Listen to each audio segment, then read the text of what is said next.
Noah was born as the 13th prince in the royal family. As one of the 13 imperial princes born to the king, he opens his eyes and sees a kind woman looking down at him. He wonders if she is his mother or just a maid. Before he can think more about it, an old bearded man, his father, the king, leans in close to check him from head to toe. The king says Noah looks a lot like his mother. The mother quickly looks away and says no, his eyes and eyebrows are exactly like the king's. At that moment, Noah sees his own status screen appear, but the numbers and words don't make any sense to him yet. A court mage steps forward, gently takes Noah in his arms, and tells the king that the baby has water magic affinity. The king laughs happily and says when Noah grows up, he will be given the southern lands where the water mage clans live, so he can rule them fairly. Then the king tells the mage to show Noah's full stats. As soon as the stats are displayed, the whole court falls completely silent. Even the king looks shocked and can't believe what he sees. Someone in the crowd yells that it's a miracle, and soon everyone starts chanting the same thing.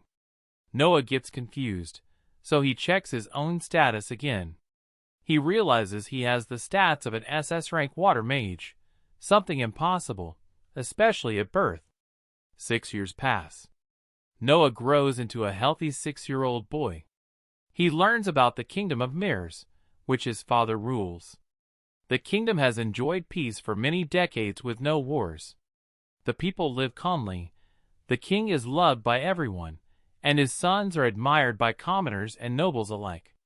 Noah doesn't care much about palace politics.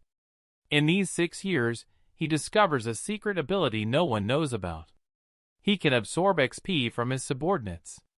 The more loyal people serve him, like his maids, the stronger he gets. Unlike everyone else who has a level cap, Noah can keep leveling up forever and become the strongest mage in the world. His maids are very loyal. They talk among themselves about how, even at 6 years old, Noah acts more like a grown man than a child. One morning he heads to the dining room for breakfast. He thinks to himself that right now his skills and power are limited because he's still young. But if he keeps training, he will grow fast and become stronger than his older brothers.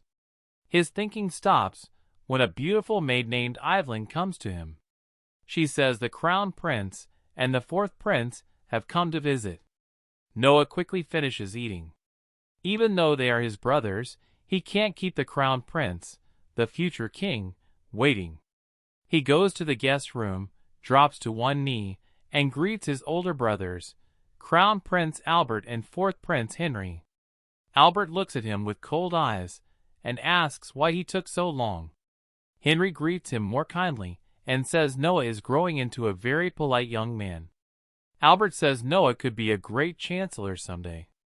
Then he says he has a gift for Noah. He claps his hands. A scared servant walks in carrying a small coffin that gives off a dangerous, deadly aura. Noah is confused by this strange gift. Albert orders the servant to open it. The servant does so reluctantly. As soon as the coffin opens, a terrible aura of death and dying people fills the room. Noah feels it strongly while staring at the sword inside, wondering what that horrible feeling is. Before Noah can recover, Albert tells him to pick up the sword and see how it feels. Noah doesn't want to touch it at all. But since it's a gift from the crown prince, he can't refuse. He carefully grabs the sword and lifts it, even though it's way too big for his small body. Albert smiles and says he knew Noah could do it. He explains that this is Leviathan, a special sword made for water mages. More than 120 people tried to hold it before, and none of them survived. Noah gets scared and almost drops the shiny sword. Henry tells him not to worry. The curse is so powerful that if the sword rejected him, he would have died the instant he touched it. After that, Albert and Henry stand up to leave. Noah bows as they go. In his mind, he thinks how terrible the crown prince, his own brother, is for testing him with something so deadly for no reason. but he knows if he said it out loud, his head would end up on a spike. Later that evening, while getting ready for bed, Noah notices one of his maids looks very tense. He asks if she's okay. The maid, Zoe, hesitates at first. When Noah asks again, she drops to one knee and says she needs time off. A flood destroyed her village. Everything is gone. Her family is starving, and she plans to go to the red light district to sell her body to get money for them. Noah stops her right away. He says she's his personal maid, and he won't let her leave for that long. He tells her to bring her mother to the estate. He will give her mother the job of rear gatekeeper and pay $5,000 a month. Zoe is confused. She never heard of that position, and the salary sounds way too high. Noah says don't worry about it. He also says there's an empty house on the western outskirts of the capital where she and her mother can live. Zoe can't believe it and starts crying with joy. At that moment, the butler, Dylan, comes in and asks if Noah needs anything. Noah asks if Dylan knows about the flooding in Zoe's hometown.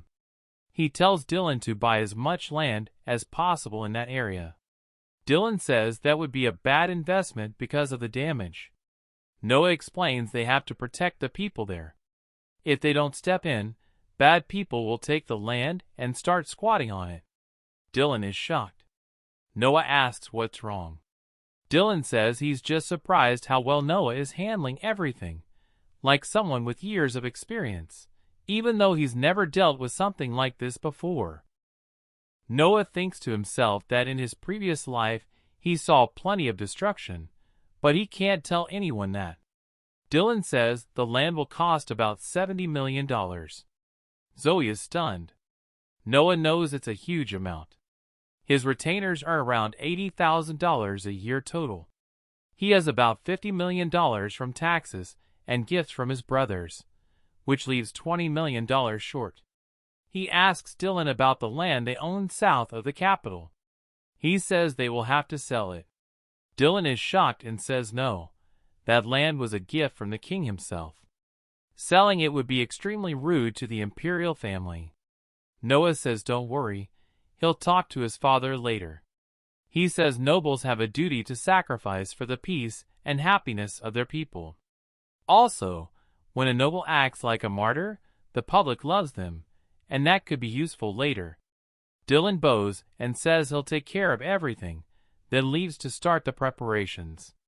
The next morning, Noah gets ready with his maids to go inspect the flooded area. Then the fourth prince, Henry, calls for him. Noah runs over, greets him warmly, and apologizes for not coming sooner. Henry says no problem and asks where Noah is going. Noah says there's a region called Dasa that's completely flooded. He wants to buy land there and check the damage himself. Henry sees the sword from Albert and asks if Noah plans to use it there.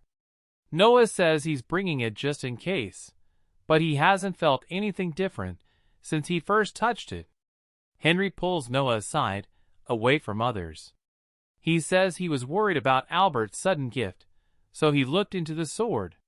He found out Leviathan has its own will and only obeys someone it accepts as its true master. Noah remembers the vision he saw of all the people who tried to control it before. He realizes the sword is like a crazy wild dog. He has to earn its respect to truly master it. Henry warns him to be careful and not use it unless he has no choice. He has a bad feeling the sword could kill Noah just like it killed hundreds before. With that warning, Noah heads to Dasa. When he arrives, he's shocked by how much destruction the floods caused. He tells Dylan to go to the nearby government office and find out about the land deeds. Then Noah goes into the village with Zoe to see things up close. He sees people living in rough shelters lining up for government relief food. That makes him a bit happy at first. But his happiness disappears when he tastes the terrible porridge they're being given. He can't believe the government would serve something so bad. He wants to find the local official. Luckily, Lord Garl, the local official, shows up for an inspection right then. Noah expects him to fix the bad food quality. But Garl just holds his nose, looks at the porridge, says it's fine, and the cooks look happy because they're clearly taking advantage of the situation. The chief cook says Garl's real meal is ready at the mansion, so Garl leaves for his feast. Noah can't take it anymore.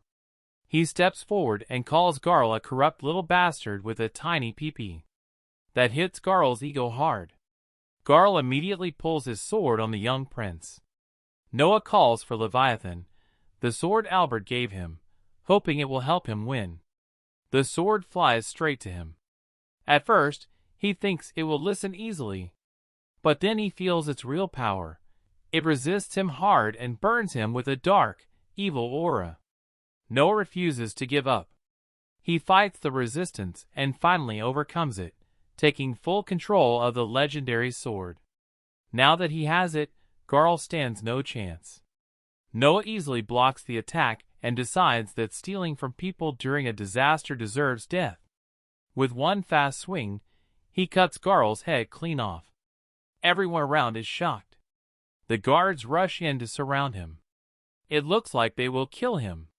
But Noah slams Leviathan into the ground, making a huge deep hole in the earth. The shock stops everyone. The noise brings Knight Rowan, the new manager of the area. Rowan recognizes Noah right away and drops to one knee. Everyone else is surprised but quickly kneels too. Noah tells Rowan the first thing is to make sure everyone gets proper food.